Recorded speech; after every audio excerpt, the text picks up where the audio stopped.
हम वापस से आपके चैनल पे मिल रहे हैं और आज का हमारा टॉपिक है how to overcome examination fear, क्योंकि एग्जामिनेशन आने में अभी बहुत ही कम टाइम रह गया है।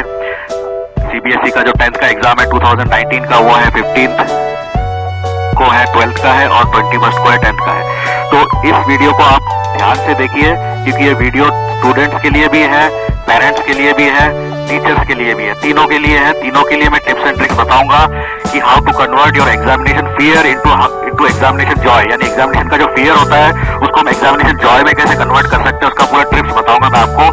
तो इस वीडियो को आप ध्यान से देखिए और वो जो ट्रिक्स मैं आपको बताऊंगा उसको आप अप्लाई कीजिए। विद इन 1 ईयर आपको अगर रिजल्ट नहीं मिलता है तो मेरे इस वीडियो पे आके जितने चाहे आप अनलाइक दे सकते हैं, जितने चाहे आप नेगेटिव रिव्यूज दे सकते हैं। ये मेरा पूरा चैलेंज है आपके सामने। तो चलिए शुरू करते हैं। तो सबसे पहले हम इस बात पे आते हैं कि एग्जामिनेशन फियर होता ही क्यों है, यानी एग्जाम से जो डर लगता है वो क्यों लगता है हमें। एक्चुअली होता ये है दोस्तों कि हमें एग्जामिनेशन से डर तो बिल्कुल नहीं लगता है, हमें डर लगता है एग्जामिनेशन के आउटकम से। एग्जामिनेशन के आउटकम क्या क्या हो सकते हैं? पहला आउटकम तो ये होता है कि क्या हम पास होंगे या हम फेल हो जाएंगे। दूसरा आउटकम ये होता है कि हमारे मार्क्स अच्छे आएंगे या खराब आएंगे। और क्या आउटकम हो सकता है कि हम फर्स्ट आएंगे, सेकंड आएंगे, लास्ट आएंगे। और क्या आउटकम हो सकता है कि हमारे जो मार्क्स आते हैं उससे हमें कॉलेज में एडमिशन मिलेगा या नहीं मिलेगा, हम अपने पसंद के सब्जेक्ट ले सकते हैं नहीं ले सकते, हमें आगे का जॉब मिलेगा नहीं मिलेगा, बिजनेस कर पाएंगे कि नहीं, कैरियर का क्या होगा। ये सब outcomes, they are all outcomes. ये एग्जामिनेशन के पार्ट बिल्कुल भी नहीं है। ये सब आउटकम्स है एग्जाम्स के आपके। एग्जाम देने के बाद ही ये मालूम चलेगा कि इसके आउटकम्स आप डिसाइड कर पाएंगे। तो यानी जो फियर होता है वो एग्जामिनेशन को लेके नहीं होता है, बिल्कुल भी नहीं होता है, उसके आउटकम को लेके होता है। तो हम इस आउटकम को जब जितना ज्यादा पकड़ेंगे तो हमें फियर और बढ़ता जाएगा।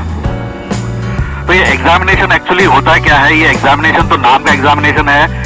अकॉर्डिंग टू मी, मैंने अभी तक जितने भी एग्जाम दिए हैं, चाहे 10th का दिया हो, चाहे 12th का दिया हो, चाहे इंजीनियरिंग के एग्जाम दिए हो, मुझे ये एग्जामिनेशन एक फेस्टिवल से कम नहीं लगे हैं।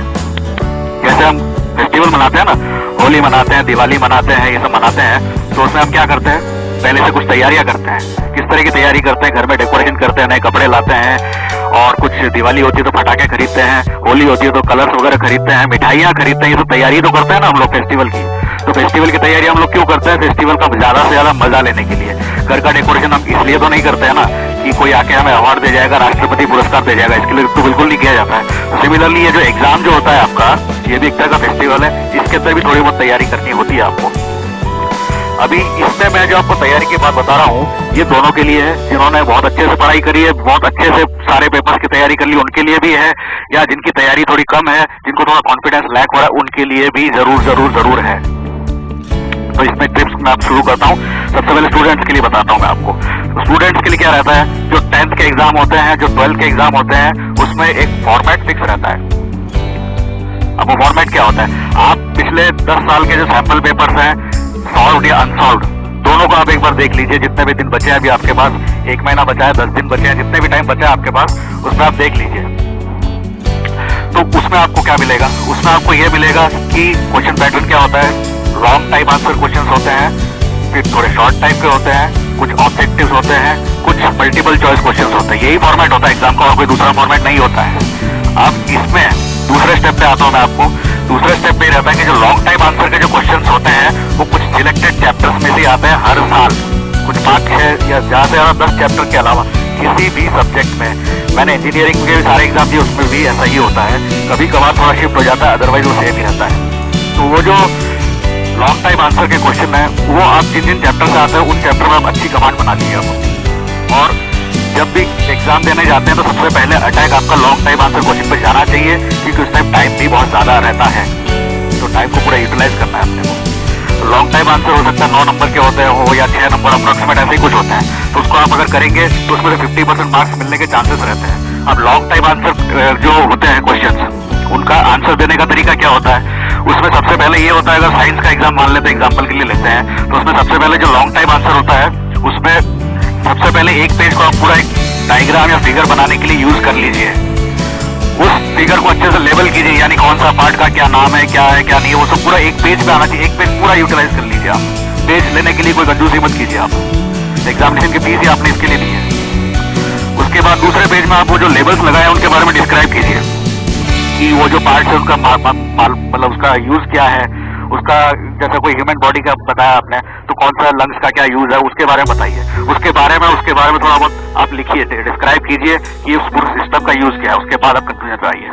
तो ये होते लॉन्ग टाइम आंसर जो होते हैं क्वेश्चन, उनका तरीका यही होता है। उस पर आप सबसे पहले अटैक कीजिए, क्योंकि मैंने 10th में 12th में इंजीनियरिंग में कभी भी सीक्वेंस में किसी भी क्वेश्चन का आंसर नहीं दिया है। जो क्वेश्चन मेरे लिए ज्यादा इंपॉर्टेंट लगता है मैंने उसी को यूज किया है, और उसका रिजल्ट ये था कि 10th में मेरे परसेंटेज आए तो थे, और मुझे अपने मार्क्स पे इतना कॉन्फिडेंस था कि मैंने रीचेकिंग के लिए सीबीएसई में अप्लाई किया था, उससे मेरे मार्क्स बढ़ भी गए थे। तो इस तरह से आप कीजिए, ये लॉन्ग टाइम आंसर का हो गया। उसके बाद मीडियम वाले में भी, उसमें भी कुछ सिलेक्टेड चैप्टर्स होते हैं, उसी में से आते हैं। और उसके बाद लास्ट में आप ऑब्जेक्टिव पे आ जाइए। ऑब्जेक्टिव पे अगर आपको मान लीजिए कोई आंसर नहीं भी आता है, तो लास्ट में कुछ अंदाजा लगा के भी अगर हो सकता सही बैठ जाए तो हो जाए। तो वो जो है वो चीज आप एकदम लास्ट तक रखिए। आप लास्ट में टाइम नहीं मिलता, अपना सोच कैसे पाएंगे आप लोग। तो इस तरह से होता है। साइंस में भी होगा आपका, सोशल साइंस में भी हो सकता है, सोशल साइंस में हो सकता है आपको वर्ल्ड वॉर के बारे में बताना पड़े, तो वो चीजों पे आप ऐसा एक कमांड बिठाइए आप। ये तो हो गया स्टूडेंट्स के लिए टिप्स। अभी हम आते हैं, जो मैंने बताया था कि ये वीडियो जो है इंपॉर्टेंट है किसके लिए, पेरेंट्स के लिए भी। पेरेंट्स के लिए एक इवेंट है, एक बहुत बड़ा फेस्टिवल है। क्यों है? क्योंकि जब आपके बच्चे छोटे थे तब आपको क्या लगता था, अभी सोचिए जरा, आपको यही लगता था ना कि मेरे बच्चे बड़े कब होंगे, बड़े कब होंगे। तो आपके बच्चे बड़े हो तो रहे हैं, अभी आपको डरने की क्या जरूरत है। अभी तो आपके लिए फेस्टिवल का सही टाइम तभी शुरू हुआ है बच्चों के लिए।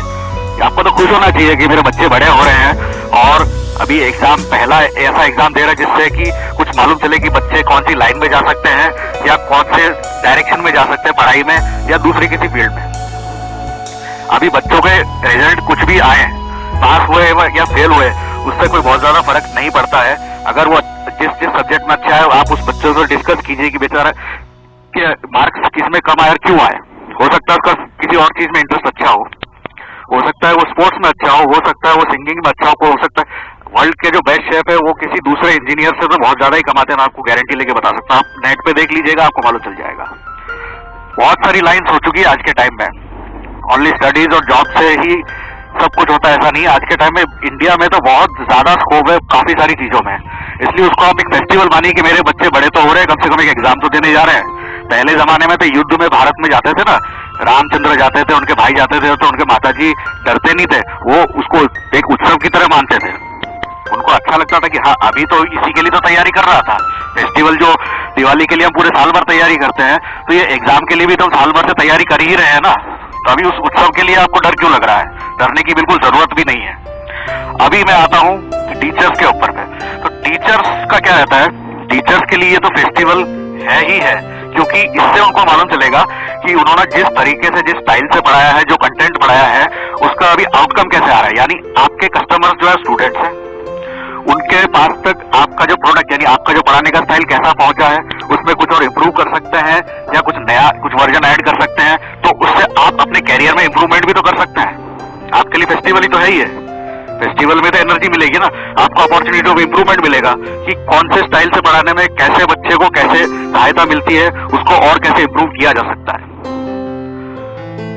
तो स्टूडेंट्स के लिए भी फेस्टिवल है, पेरेंट्स के लिए भी फेस्टिवल है, और टीचर्स के लिए भी इक्वली ये फेस्टिवल ही है। अभी जो एक मेन चीज मैं आपको सबसे पहले जो बताना चाहिए था, लेकिन मैं अभी बता रहा हूँ कि इसमें कुछ बच्चे लोग बहुत ज्यादा डिप्रेशन पे आ जाते हैं, और टीनेजर बच्चों का क्या है कि मेंटल इतना उनका सेटअप बैठा हुआ नहीं रहता है, तो थोड़ा बहुत प्रेशर देने पे आपने न्यूज़पेपर वगैरह में सुना भी होगा कि सुसाइड वगैरह कर लेते हैं। तो उसके लिए मैं आपको एक सीधी सी बात बता देता हूँ, थोड़ा बिना लाज लपेट के मैं आपको बताता हूँ, सुनने में आपको कैसा भी लगे, लेकिन इस चीज को आप ध्यान से सुन लीजिए, जो बच्चे ऐसा सोचते हैं या जो लोग ऐसा सोचते हैं। आप कभी घर से स्कूल तक आते हो या कहीं पे भी जाते हो, आप देखना रोड पे काफी लोग सोते हुए मिलेंगे आपको। वो एग्जाम तो छोड़ दीजिए, पैसा छोड़ दीजिए, इज्जत छोड़ दीजिए, नाम छोड़ दीजिए, कुछ नहीं है उनके पास। क्या वो लोग कभी सुसाइड करने का सोचते हैं? चलिए उनका छोड़ देते हैं। रास्ते में जो कुत्ते जो होते हैं ना, हमारा कुत्ते होते हैं, वो तो बोल भी नहीं पाते हैं कि मुझे भूख लग रही है, क्या हो रहा है, वो भी सुसाइड करने का सोचते नहीं है। तो एक आदमी जो होता है, एक मनुष्य जो होता है, ह्यूमन बीइंग जो होता है, वो एक हमारा कुत्ते से भी गया बीता होता है क्या? आप ऐसे सोच सकते हैं, सुसाइड करने की क्या जरूरत है? अपनी लाइफ से आप बहुत कुछ कर सकते हैं, और लोगों ने किया भी है, बहुत कुछ किया है। तो ऐसे आप सोचिए। और इस बार एग्जामिनेशन का फियर एग्जामिनेशन जॉय में चेंज हो जाएगा आपका। 1 ईयर के अंदर आपको रिजल्ट मिलेगा ही मिलेगा, नहीं तो आप मेरे चैनल पे आइए, इतने ज्यादा नेगेटिव कमेंट देने दीजिए, हो सके तो मैं वीडियो ही डिलीट कर दूंगा अगर आपका ऐसा कुछ फीडबैक मुझे मिला भी तो आप उसको कीजिए। और लेट्स सेलिब्रेट दिस एग्जामिनेशन सब season as an examination festival. Thank you very much, thanks for watching.